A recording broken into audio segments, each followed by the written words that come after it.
Good morning student. SST की online class में आपका स्वागत है।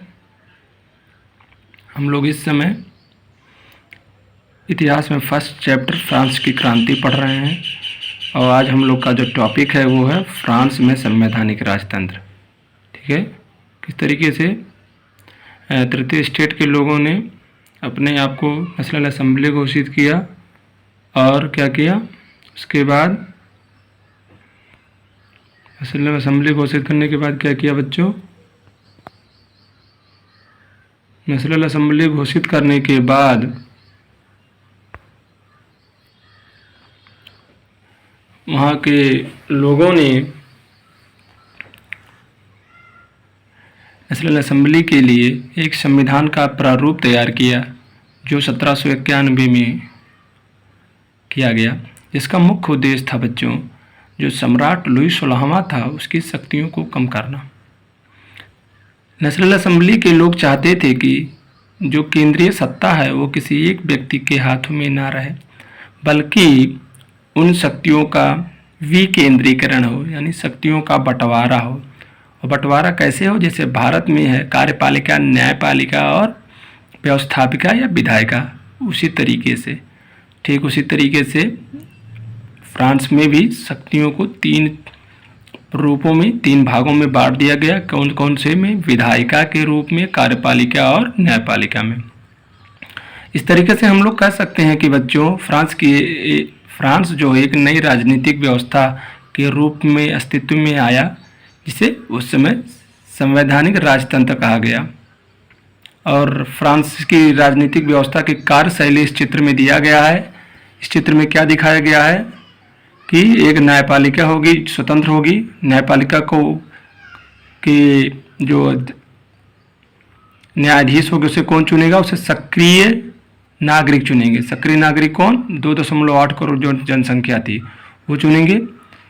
2.8 करोड़ जो जनसंख्या थी वो क्या करते थे, पहले 50,000 लोगों को या पुरुषों को चुनते थे, और वो 50,000 पुरुष क्या करते थे, नेशनल असेंबली के 745 सदस्यों को चुनते थे। और नेशनल असेंबली की जो विधायक, जिसे हम लोग विधायिका कहते हैं, उसका काम क्या था, वह आपके कार्यपालिका यानी सम्राट पर नियंत्रण करती थी, और विधायिका यानी नेशनल असेंबली किस पर नियंत्रण करती, मंत्रियों पर। इसमें निष्क्रिय सदस्य या निष्क्रिय नागरिक किसे माना जाता था, स्त्रियों को, और जो 3 दिन की मजदूरी या 3 दिन का पैसा कर के रूप में अपने लोगों को या कह सकते सरकार को नहीं दे सकते थे। ठीक है ना। 1791 वही मैं बता रहा हूँ, 1791 फ्रांसीसी संविधान के अधीन कानून बनाने का अधिकार केवल नेशनल असेंबली को प्राप्त था। मैंने बताया नेशनल असेंबली अप्रत्यक्ष रूप से चुनी जाती थी। कैसे चुनी जाती थी, अप्रत्यक्ष रूप से। पहले जो उस समय फ्रांस में 2.8 करोड़ जनसंख्या थी, लगभग उसमें से 40 लाख लोग क्या करते थे, 40 लाख लोग 50,000 लोगों को चुनते थे, और वो 50,000 लोग 745 जो असेंबली की संख्या थी उनको चुनते थे। और नेशनल असेंबली के लोग क्या करते थे, उस पर सम्राट यानी कार्यपालिका पर और उनके मंत्रियों पर क्या करते थे, नियंत्रण करते थे। ठीक है ना, ये काम होता था। ठीक, इसमें सभी लोगों को सभी नागरिकों को मतदान अधिकार नहीं था। मैंने बताया 25 वर्ष की जो आयु पूरी कर चुका हो उसे ही मतदान देने का अधिकार था। और मैंने बताया कि 3 दिन की मजदूरी के बराबर जो टैक्स दे सकता था उसे मजदूर देने का अधिकार था। महिलाओं को इसमें मौका नहीं दिया गया था। मताधिकार की सीमा में नहीं आने वाले लोगों को मैंने बताया क्या कहा जाता था, निष्क्रिय नागरिक के रूप में वर्गीकृत किया गया था। असेंबली का सदस्य बनने के लिए करदाता की उच्च स्थिति में होना व्यक्ति के लिए अनिवार्य बना दिया गया, जो सबसे बड़ा नुकसान था। संविधान की शुरुआत में पुरुष एवं नागरिक अधिकार घोषणा पत्र के साथ प्रारंभ हुई। देखिए चित्र में दिया हुआ है। नैसर्गिक और आहरणीय अधिकार के रूप में जीवन अधिकार और व्यक्ति की स्वतंत्रता के रूप में कानूनी बराबरी को स्थापित किया गया। नैसर्गिक मतलब प्राकृतिक, आहरणीय जिसे बदला नहीं जा सकता। उसमें कौन कौन से अधिकार थे, जीवन जीने का अधिकार जैसे भारत में है, बोलने की यानी स्वतंत्र, बोलने की स्वतंत्रता यानी अभिव्यक्ति की स्वतंत्रता, और अधिकार और कानूनी बराबरी यानी आपके जो जन्मजात अधिकार है वो, और समाज और कानून की नज़र में सभी समाज के लोग बराबर हैं। ये कानून क्या था, न बदला जा सकता था, और प्राकृतिक रूप से जन्मजात ये कानून हर व्यक्ति को उस फ्रांस में मिलना चाहिए था, स्थापित किया गया। अर्थात ये अधिकार प्रत्येक व्यक्ति को जन्म के साथ प्राप्त, जैसे मैंने बताया। ठीक है ना।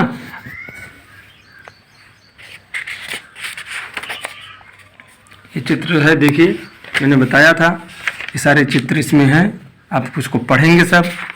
ठीक है ना।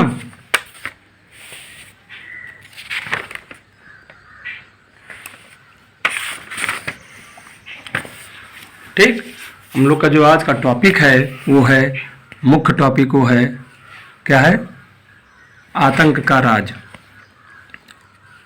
कौन सा टॉपिक है, आतंक का राज। ठीक है ना। फ्रांस में 1793 से 94 ईस्वी के काल को आतंक का राज का नाम से जाना जाता है, जिसका नेतृत्व रोबेस्पियर द्वारा किया गया था। इस युग में रोबेस्पियर द्वारा पूर्णतः नियंत्रण और दंड की सख्त नीतियों का पालन किया गया, इसी कारण इसको आतंक का राज कहा जाता है। उसके हिसाब से गणतंत्र के सभी शत्रु, कुलीन वर्ग और पादरी वर्ग और राजनीतिक दलों के सदस्यों को गिरफ्तार करके जेल में डाल दिया गया, और क्रांतिकारी न्यायालय द्वारा ऐसे लोगों पर मुकदमा चलाया गया। यद्यपि यदि न्यायालय द्वारा ऐसे कैदियों को दोषी ठहरा दिया गया तो उन्हें गिलोटिन के द्वारा मार दिया जाता था। गिलोटिन 2 खंभों के बीच लटकती हुई आरी मशीन थी, जिस पर अपराधी का सिर रखकर कलम किया जाता था। इस मशीन का नाम उसके जो आविष्कारक हैं, जोसेफ इनगेस गिलोटिन के नाम से रखा गया था। ठीक है। रोबेस्पियर सरकार ने कानून बनाकर मजदूरी और कीमतों की अधिकतम सीमा तय कर दी थी। गोश्त व पावरोटी की राशनिंग भी कर दी गई थी। किसानों को बाध्य किया गया कि वे अपना अनाज शहरों में लाकर सरकार द्वारा निर्धारित मूल्य पर ही बेचें। साथ ही महंगे सफ़ेद आटे पर भी रोक लगा दी गई। उस समय वहाँ सभी नागरिकों के लिए समानता का प्रतीक और साबुत गेहूं से बनी समता रोटी खाना अनिवार्य कर दिया गया। समान बोलचाल और संबंधों में भी बराबरी का आचार व्यवहार लाने की कोशिश की गई। परंपरागत मॉन्सियोर यानी महाशय और मादम यानी महोदय के स्थान पर सभी फ्रांसीसी पुरुषों के लिए सियोतोयन यानी नागरिक और महिलाओं के लिए सियोतिनिन यानी नागरिका का प्रयोग किया जाने लगा। चर्च बंद कर दिए गए, उनके भवनों का प्रयोग बैरक या दफ्तर के रूप में किया जाने लगा। रोबेस्पियर ने अपनी नीतियों को इतनी कठोरता से लागू किया कि उसके समर्थक भी उसके खिलाफ हो गए। रोबेस्पियर द्वारा जो सुधार थे वो बहुत ही अच्छे थे, लेकिन उसके सुधार को लागू करने का जो तरीका था वह बहुत कठोर और बहुत गलत था, जिसके कारण उसके समर्थक ही बाद में उसके खिलाफ हो गए, और अंत में जुलाई 1794 में उसे दोषी ठहरा कर गिरफ्तार कर लिया गया, और गिरफ्तारी के अगले दिन ही उसे गिलोटिन पर चढ़ा दिया गया। अगला जो टॉपिक है वो है डायरेक्टरी शासित शासन। जो विघ्न पतन के बाद सत्ता जो थी वो मध्यम वर्ग के संपन्न लोगों के पास आ गई। इसमें एक नए संविधान का निर्माण किया गया, जिसने जो वहाँ के संपत्तिहीन वर्गों को मत देने के अधिकार से वंचित कर दिया। इस संविधान में 2 चुनी गई विधान परिषदों का प्रावधान था। ये परिषदें 5 सदस्यों कार्यपालिका की नियुक्त करती थी, जिसे डायरेक्टरी कहा जाता था।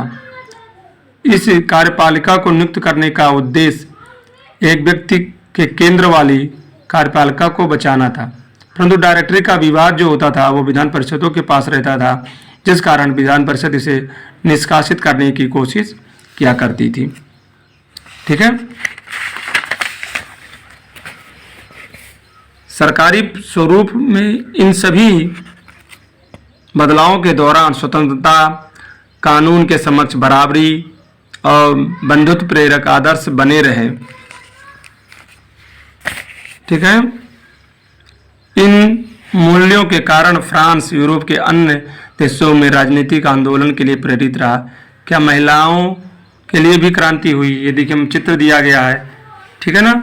शुरुआत में से ही फ्रांसीसी समाज में महिलाओं ने कई महत्वपूर्ण योगदान दिए। यह राजनीतिक तथा सामाजिक गतिविधियों में संलग्न रही। क्रांतिकारी सरकार द्वारा उनके जीवन स्तर को उठाने के लिए कई ठोस कदम उठाए गए। तृतीय स्टेट की ज़्यादातर महिलाएं जीविका निर्वाहन के लिए कार्य करती थी। वे कपड़े की धुलाई करती थी, सिलाई करती थी, बुनाई करती थी, बाजारों में फल सब्जियां बेचती थी और संपन्न घरों में घरेलू कार्य करती थी। ज़्यादातर महिलाओं को शिक्षा और व्यावसायिक प्रशिक्षण नहीं मिला था। बच्चों, सिर्फ कुलीन वर्ग या तीसरे स्टेट की महिलाओं कोई कॉन्वेंट शिक्षा ग्रहण करने का अवसर प्राप्त हुआ। इसके पश्चात उनका विवाह कर दिया जाता था। कामकाजी महिलाएं अपने बच्चे के पालन पोषण के लिए काम करती थी, जैसे लाइन लगाकर पावरोटी लाना, पानी लाना, खाना बनाना इत्यादि। महिलाओं को पुरुषों के मुकाबले कम वेतन दिया जाता था। महिलाओं द्वारा अपने हितों के विषय में विचार विमर्श के लिए राजनीतिक क्लब गठित किए गए और अखबार भी निकाले गए। फ्रांस के विभिन्न नगरों में महिलाओं द्वारा लगभग 60 क्लब अस्तित्व में थे। उनमें the society of revolutionary and Republican women club सबसे प्रसिद्ध था। इन क्लबों के माध्यम से महिलाओं ने अपनी मांग रखी कि हमें भी पुरुषों के समान राजनीतिक अधिकार देने चाहिए, क्योंकि 1791 ईस्वी के मध्य में संविधान में महिलाओं को राजनीतिक अधिकारों से वंचित रखा गया था। महिलाओं ने भी वोट देने का अधिकार, असेंबली में सदस्य होने का अधिकार और राजनीतिक पदों पर पोस्टिंग या नौकरी पाने का अधिकार रखा था। उन्हें आशा थी कि नई सरकार उनकी मांगों को सहानुभूति तरीके से विचार करेगी। क्रांति के प्रारंभिक वर्षों में महिलाओं ने सरकार ने महिलाओं के जीवन में सुधार लाने के लिए निम्नलिखित कानूनों का निर्माण किया। इन्हें सरकारी स्कूलों में शिक्षा का अधिकार प्राप्त हो गया, जो अनिवार्य शिक्षा के रूप में था। महिलाएं अब अपने अनुसार विवाह कर सकती थीं। उनके पिता उन्हें विवाह के लिए मजबूर नहीं कर सकते थे। शादी की स्वैच्छिक अनुबंध के स्तर पर पंजीकरण करना अनिवार्य हो गया था।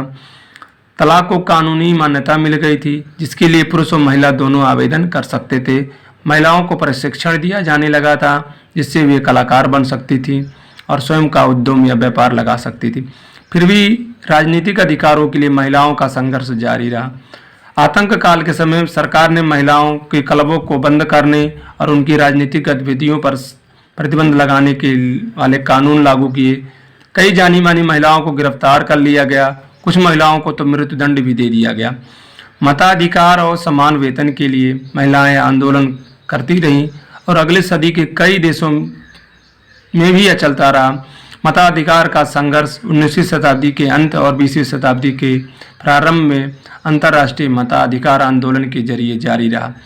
क्रांतिकारी आंदोलन के दौरान फ्रांसीसी महिलाओं की राजनीतिक सरगर्मियां भी प्रेरणा का स्रोत बनकर जिंदा रहीं और अंततः 1946 में फ्रांसीसी महिलाओं को मत देने का अधिकार प्राप्त हो गया। ठीक है, अगला जो हम लोग का टॉपिक है वो है दास प्रथा का उन्मूलन। फ्रांसीसी उपनिवेश यानी फ्रांस ने जिन जिन देशों को जीतकर उनको गुलाम बनाया था, उन पर दास प्रथा का उन्मूलन जैकोबिन शासन क्लब के क्रांतिकारी सामाजिक सुधारों द्वारा हुआ था। फ्रांसीसी उपनिवेशों में कैरिबियान यानी दक्षिण वेस्ट इंडीज के थे, जिसमें मार्टिनिक, ग्वाडेलूप और सैन डोमिंगो आदि महत्वपूर्ण थे, जो तंबाकू और नील, चीनी और कॉफ़ी के महत्वपूर्ण आपूर्तिकर्ता थे। फ्रांसीसियों को जहाँ के श्रमिकों की आवश्यकता थी, वहीं यूरोपियों द्वारा दूर देशों में जाकर काम न करने की इच्छा ने दासों का व्यापार शुरू किया था, क्योंकि यूरोप वाले काम करना नहीं चाहते थे और ये वेस्ट इंडीज और यूरोप के एशिया के जो गरीब लोग थे, जिनके पास अपनी कृषि नहीं थी, वो काम करने के लिए तैयार हो जाते थे। जो यूरोप, अफ्रीका और अमेरिका के मध्य व्यापार शुरू हुआ, 17वीं शताब्दी में इसे त्रिकोणीय दास व्यापार के नाम से जाना जाता है। फ्रांसीसी व्यापारी अपने पोतों को बोदो या नागास्ते बंदरगाह से अफ्रीका के तट तक ले जाते थे और जहां से ये स्थानीय सरदारों से दास खरीदते थे। इन दासों को हथकड़ी लगाकर 3 महीने लंबे अटलांटिक महासागर के पार कैरिबियाई देशों की समुद्र यात्रा पर भेज दिया जाता था, जहां उन्हें बागान मालिकों को भेज दिया जाता। वहाँ पे क्या होता था, चाय की खेती होती थी, चीनी की खेती होती थी और नीले और तंबाकू की खेती की जाती थी। कहाँ? कैरिबियान क्षेत्रों यानी वेस्ट इंडीज में। दास प्रथा की मदद से यूरोपीय देशों में नील, चीनी और कॉफी की महत्वपूर्ण पूर्ति होती थी।